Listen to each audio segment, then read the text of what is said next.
Good to have Don with us today. And at Virginia Beach today, big mayor's race between Will Sessoms. He's the incumbent trying to get reelected. He's got all the money. He's got about $1 billion.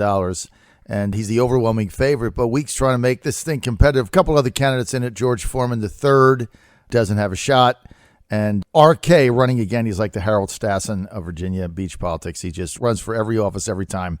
RK, nice guy. Love you, man. Can't win. So it's a two-person race. Sessoms and Weeks, and Don here back in studio today on the eve of the big debate over the Virginia Beach Arena. Now, maybe they don't have the support on council. They thought they did. A little knees starting to get weak. Don, good to have you back. Godzilla, thanks for having me in the studio. I appreciate it, and thanks for working me in with those esteemed guests you had earlier, Governor Gilmore and Congressman Pete Hoekstra. Those are fine people. They're good people, and good to have you with us here. So we, just so everybody knows, we did offer Mayor Sessoms an opportunity to come back on today before or after Don Weeks. We gave him that option, and he declined. We always like to give equal time, be sure that it's fair. Don, let's get to tonight's big vote on the arena. And it looked like a couple of weeks ago this was a done deal. Like Sessoms had at least 5 council members to back it, so that was a done deal. Now, not so much. What happened? What's different? What changed? Well, the financing is a huge challenge. There's lots of risk in this deal. And, the knees are getting wobbly on council, as you said. I want people on the beach to understand that the game is rigged and they deserve much better than what they're receiving now. It looks like the bonds that they're trying to issue for this would be unrated. Some people have called those junk bonds, and I think that should be greatly disconcerting to the citizens of Virginia Beach.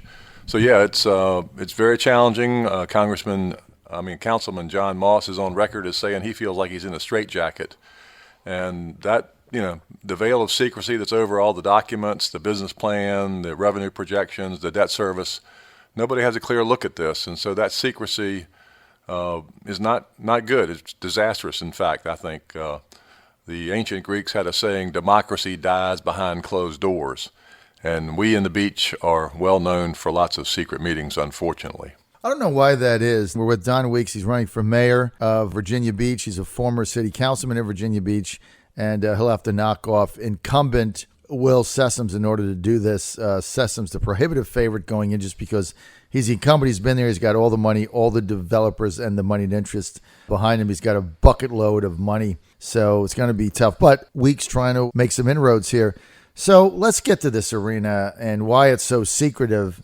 And let's start with the junk bonds. Okay, so it's being financed by junk bonds. So what? Well, that just shows you the level of risk. The people in Virginia Beach have taken on lots of risk. What's happening today across the country, as you know, with the crony capitalism, is the banks don't want risk, the developers don't want risk, so they look over at the poor old beleaguered taxpayer and say, "Oh wow, look at that.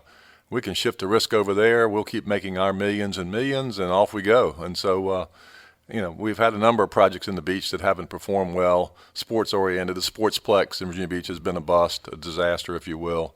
They built the TPC golf course, said the PGA was coming. That's never happened.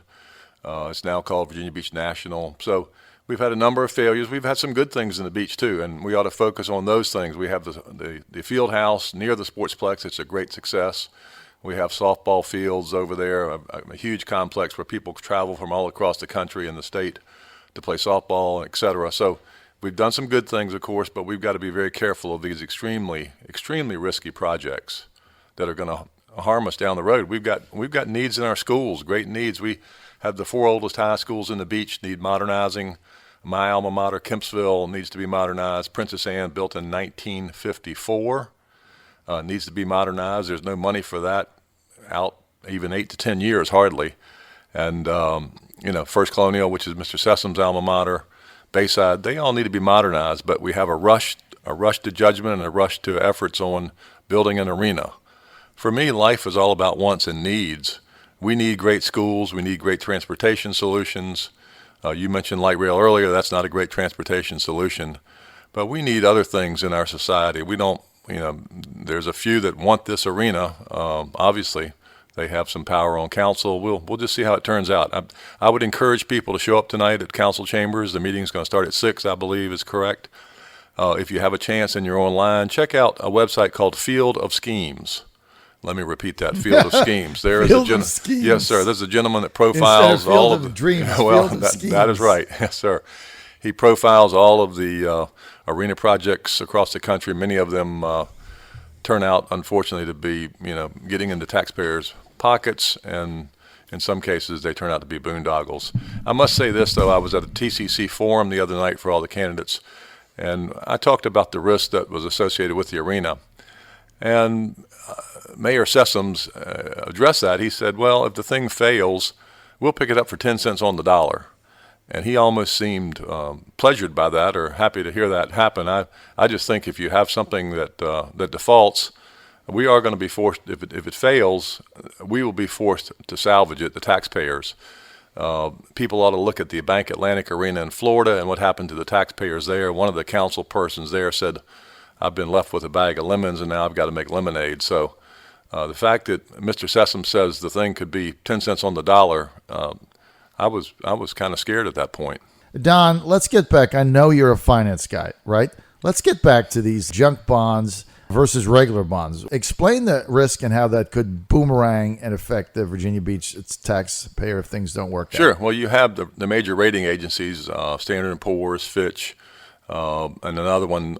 They rate bonds, and of course they are for-profit agencies or companies, if you will. They look to make a profit to stay in business, and so there's been lots of talk all around about the rating agencies and conflicts of interest. They may rate something so that they can keep the bonds flowing and so forth. But a junk bond is simply a very dangerous, risky instrument, as I understand it. I'm not a Wall Street guy. Our current mayor has made it up to Wall Street. He's managed to take his bank during a financial meltdown, during a housing crisis. He was able to take his bank and more than double the stock price, which doubled the market cap.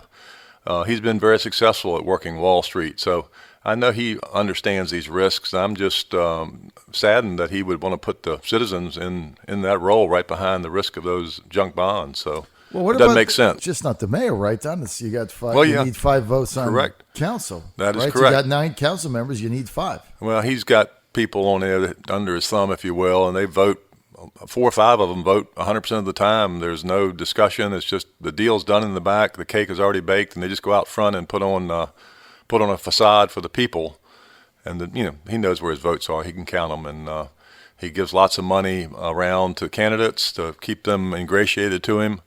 He's recently given. I saw one of his campaign reports. He's given $100,000 to Dave Iowans. He's the gentleman who was his campaign manager who got in trouble on his campaign when he put out an Obama poster with Mr. Sessoms, trying to, I guess, indicate that they were connected, supporting each other, whatever. And so Mr. Iowans faced charges for that. He was convicted of I think a minor political crime, but he's given $100,000 over to that agency, DIA, as I understand it, if the information I have is correct. So he's working all the angles, no doubt. He's on a roll. Don, what do you look for in City Council of Virginia Beach tonight as it relates to the arena? I think the council ought to be aware of the needs in our schools. Again, we have class sizes that are too large. We have teaching assistants in the beach that we pay $20,000 a year, which I think is tragic, working with our kids. So I hope the council will seriously consider needs versus wants. There's a road project in Kempsville that when I was on city council years ago, I received information from our staff. It's the Indian River Road, Elbow Road project that needs to be enlarged from Stumpy Lake all the way over to Elbow, over to the Veterans United Amphitheater. That project's been on the book for 20 years. The highway engineer in the city calls that a legacy project. That's a desperate need. When you can get people home faster, safer, it's very important. They can spend more time with their kids, read a bedtime story. They can coach a kid's softball team, volleyball team, basketball like I do. They can go to the library and volunteer or work in a literacy program. But people want real solutions to their transportation problems. And the city council ought to be considering that tonight when they think about this arena and the risk that's associated with it. Well, it's a pretty risky venture, no doubt about it. And there'll be no NBA team. There'll be no NHL hockey team. If you build it, they will not come. And, I don't have a position on the arena. I think, I can see both sides of it. nor am I taking one, nor do I have one on light rail.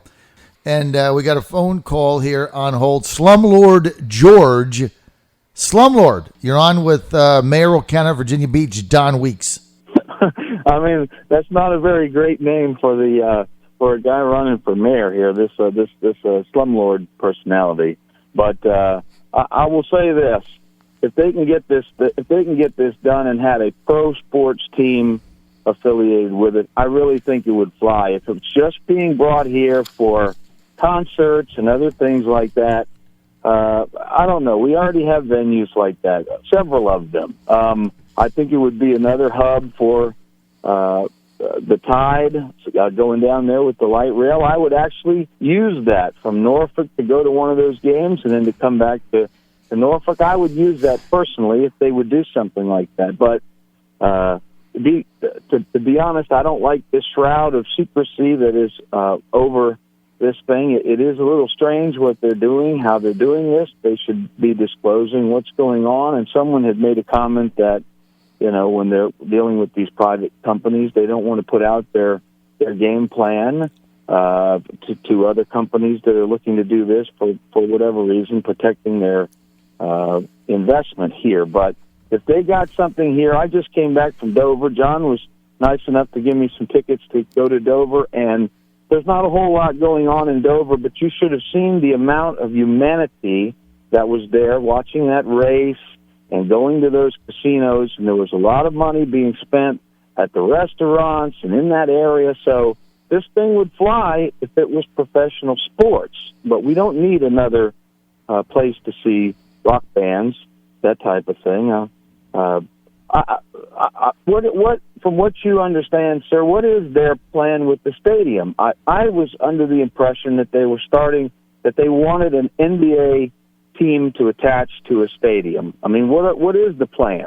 Well, I've taken the time to speak to a gentleman, Carl Hirsch, who's one of the premier arena experts in the country. He's now consulting on the Seattle arena, and they're going to spend about $900 million in Seattle. They're going to spend $1 billion in Sacramento. He calls this a cheap arena by standards, which is shocking to me. But anyway, he also says this is not an uncluttered market, meaning there's lots of competition out there. If you think about the scope, Ted Constance Center, Hampton Coliseum, the Veterans United Amphitheater, Ferguson Center, there's so much competition. He indicates that the NBA is not looking to expand anytime soon until their next labor contract negotiation. The NHL, similar, and he says the venue is not large enough for a pro sports team. There are other issues. There's no sponsoring university. I've been told, I have mixed messages on whether it's large enough for the ACC or the SEC basketball tournament. And so it's just got too many red herrings floating around it, I guess you could say. And now, given that the financing is not going to be rated, that speaks volumes, I think, when you can't find people that are going to invest in this. Mr. Sessoms is a banker. He's a banker. He could put, if he thought it was such a great deal, he could put a syndication together, perhaps with his bank and maybe Wells Fargo, where one of his former colleagues, is on the board over there. If it's such a great deal, maybe he could put a syndication together and put some of the bank's monies at risk.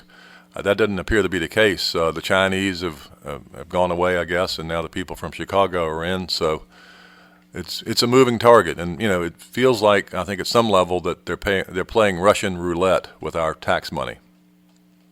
I've lived in the area for many years and listened to sports radio quite a bit, and there have been talks, and they've tried to bring sports teams here.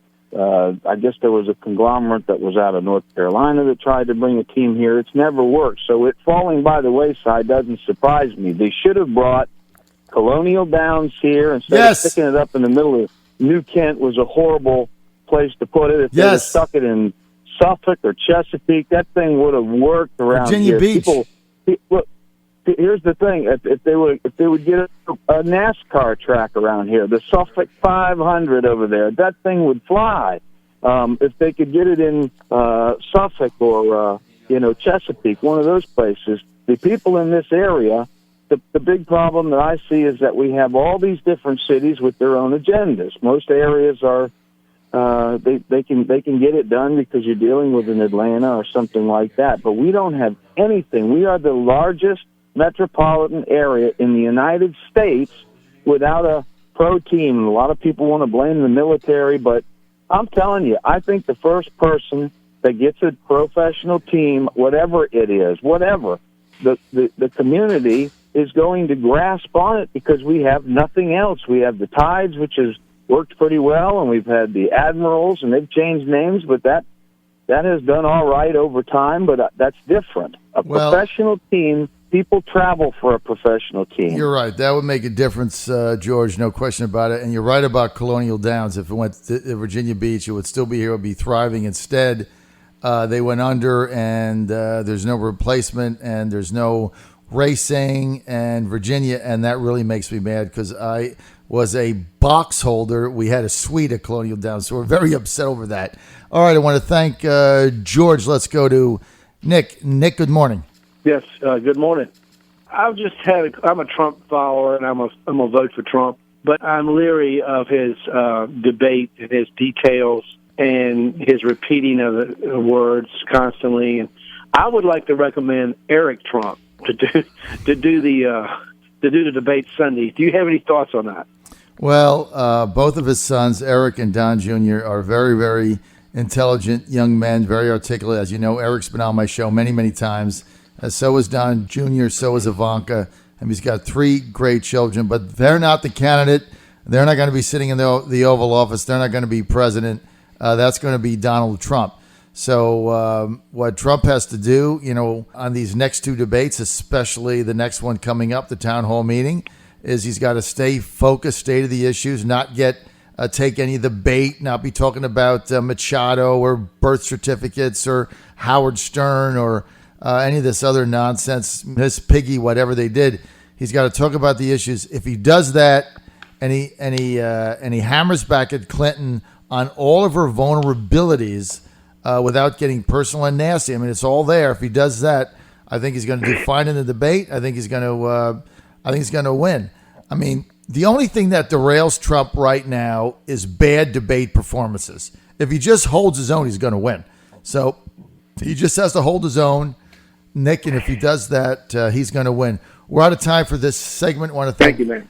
I want to thank Nick. We want to thank Don Weeks running for mayor. Don, people want more info. Where do they go? Bestforthebeach.com. Bestforthebeach.com. All right, bestforthebeach.com. You're on the John Fredericks Radio Network. We'll be right back.